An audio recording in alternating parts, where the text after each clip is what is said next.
Spotlight.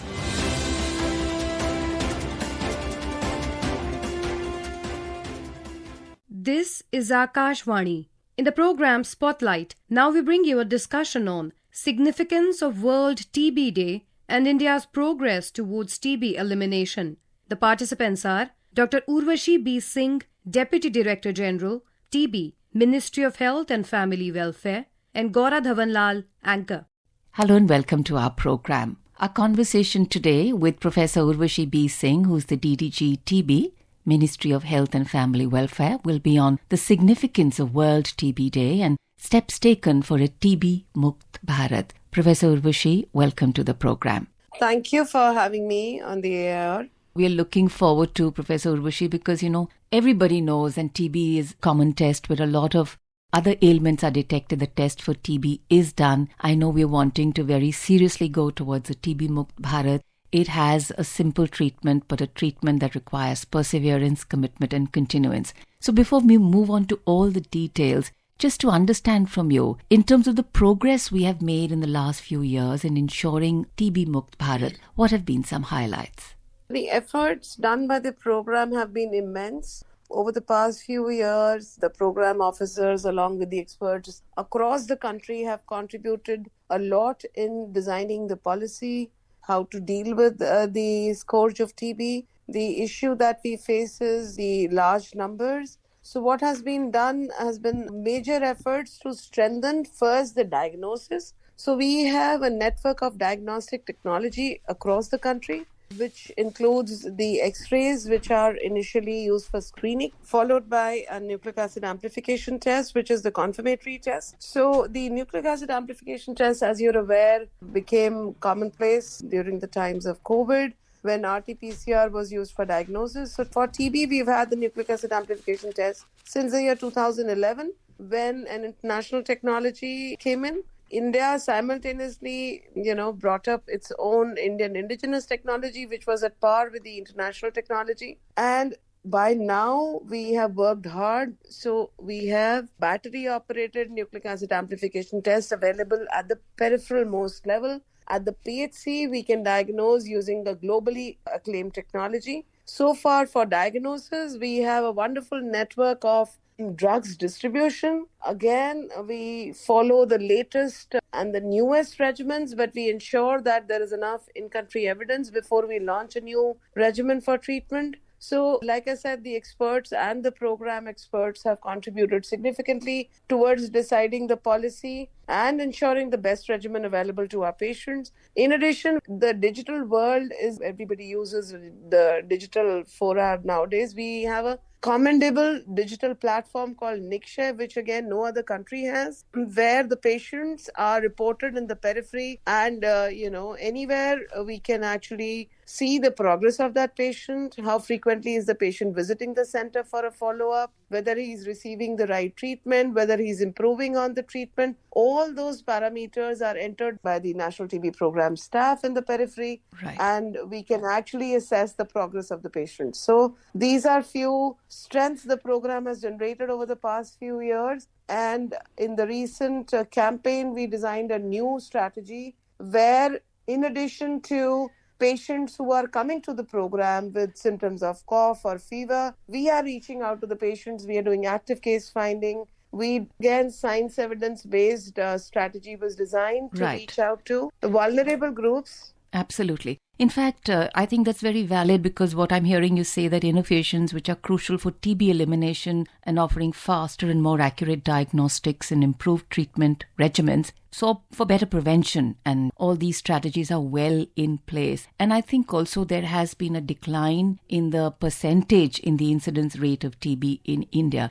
So when we talk of a decline in the rate or the spread of TB, are there certain pockets or certain vulnerable groups that you just spoke about? What are these groups, and are our efforts more, stronger and more focused in those groups? Like I said, the new strategy involves active case finding. And the recent evidence showed us that certain groups are more prone to TB, which includes, in fact, this was shown in the prevalence survey, which was conducted by the program along with ICMR, where we found smokers, alcoholics, diabetics, HIV, those patients who've had TB in the past, those who are in close contact with the patient, those who have low BMI. These are few groups which are at a very high risk of getting TB. In addition, those groups who are exposed to dust, and for example, the mining community, construction workers, and the patients who have low BMI, especially those who have less than 18.5, are more prone. In fact, the percentage of low BMI population contributing to our TB patients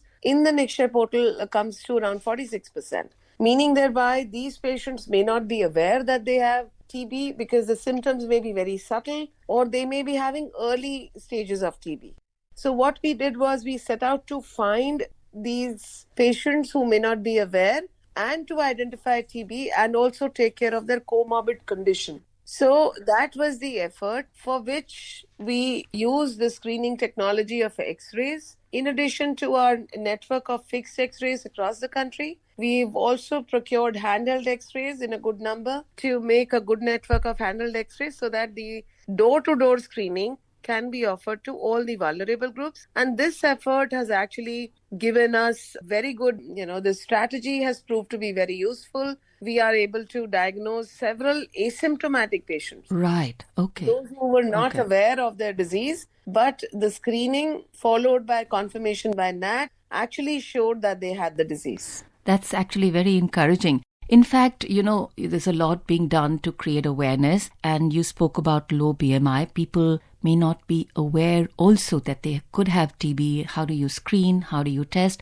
And in its effort to make questions on TB, to break some myths, to let people ask questions, we have a bilingual live phone-in program called Public Speak. And tomorrow in this program at 9:30 p.m., we will bring an insightful discussion on prevention and cure from tuberculosis TB. We will have with us in the studio Dr. Urvashi B. Singh, the Deputy Director General from the Ministry of Health and Family Welfare, and of course Dr. Rohit Kumar, Head of the Department of Pulmonary Medicine, Safdarjung Hospital, New Delhi. During the program, listeners, you will have the opportunity to ask our experts questions on identifying tuberculosis and how to seek timely intervention and cure for it. In fact, to participate, listeners will simply have to dial telephone numbers 011 2342 1050 and an alternative one 011 233 14444 from 9:30 p.m. onwards tomorrow.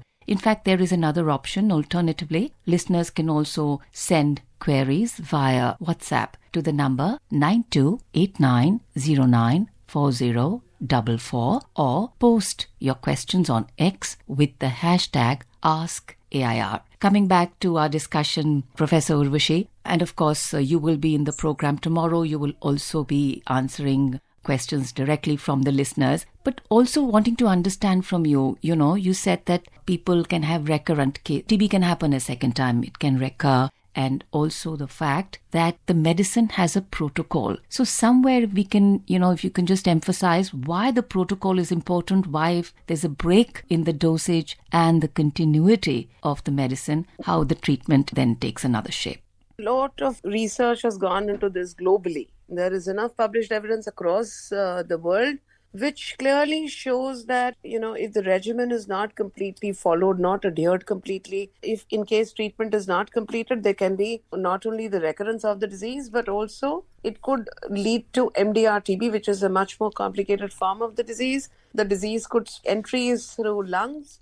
The disease could spread and involve things like brain, joints, and which treatments become bones can be involved. Treatment of extrapulmonary TB can be slightly more complicated. A longer regimen may be required. So it is very important that the patient completes the treatment, adheres to the drugs. And one strength I did not talk about earlier was we have a wonderful strength of medical officers all across the country. So it is important in case the patient has any side effects, he should go back to the medical officer, share his concerns. The medical officers can always deal with the problems.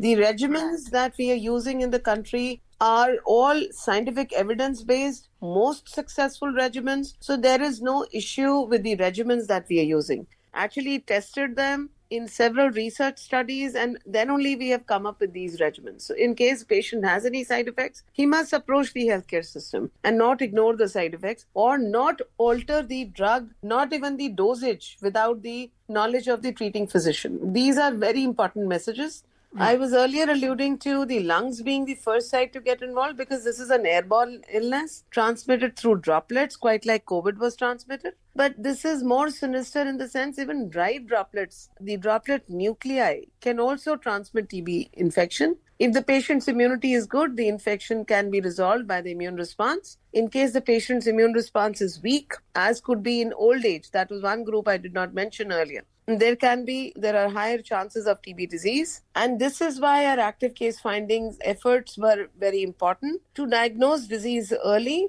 or in the stage when the symptoms are either not there or they are so subtle that the patient himself may ignore such symptoms.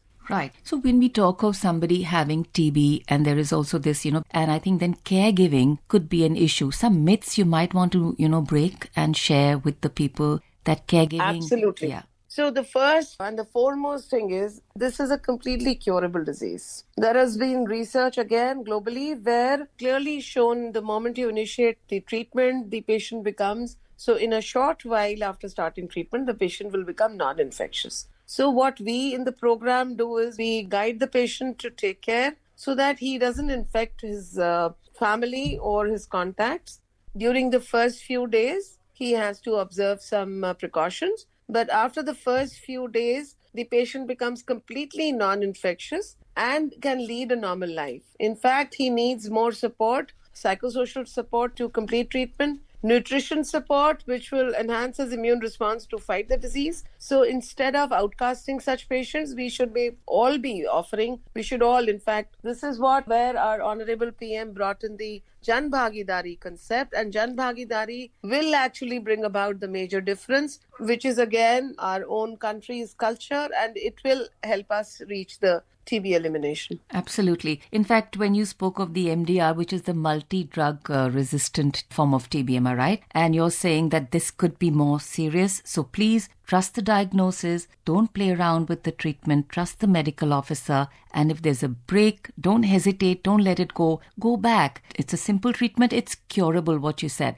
Would you like to give a small message through our medium to everybody? I would say the first message would be, I already said the stigma should not be associated with the disease. This stigma leads to patients concealing their disease and symptoms. In fact, the NICSHE system and the National TB Program ensures the patient information not revealed to anyone. Nevertheless, it's for the community to, as we are progressing towards Viksit Bharat, education, etc. is increasing, awareness is increasing. It's important to forget the age-old practices of outcasting patients with such a disease, because in the process, the patients will not get the treatment. They will hide away. They will continue to suffer themselves. The disease can then further spread to the community. Also, they need psychosocial support and nutrition support. So it's very important that the patients are supported by all of us. The earlier the diagnosis is made, the better for the sake of the patient, so that the disease does not spread and early treatment is initiated and the disease is completely cured in no time. It's important to adhere to drugs, whatever regimen you also reiterated. It's important to complete the treatment, not leave it midway. It could lead to extrapulmonary TB or multi-drug resistant TB. We have treatments for these two, but the treatment could be sometimes longer or more drugs may need to be given compared to simple pulmonary or lung TB. Well said. In fact, Professor Urvashi, no words can thank you enough for helping us actually assist in the outreach and advocacy for becoming a TB-free nation. Thank you for coming on to our program. Thank you. You were listening to a discussion on significance of World TB Day and India's progress towards TB elimination. The participants were Dr. Urvashi B. Singh, Deputy Director General, TB, Ministry of Health and Family Welfare, and Gaura Dhawanlal, anchor. This program was produced and presented by the News Services Division of Akashvani. You can listen to it on our mobile app, News on AIR. This program is also available on our YouTube channel, News on AIR Official. You may share your feedback about this program through email at airnsdtalks@gmail.com or WhatsApp on 9289094044. Spotlight.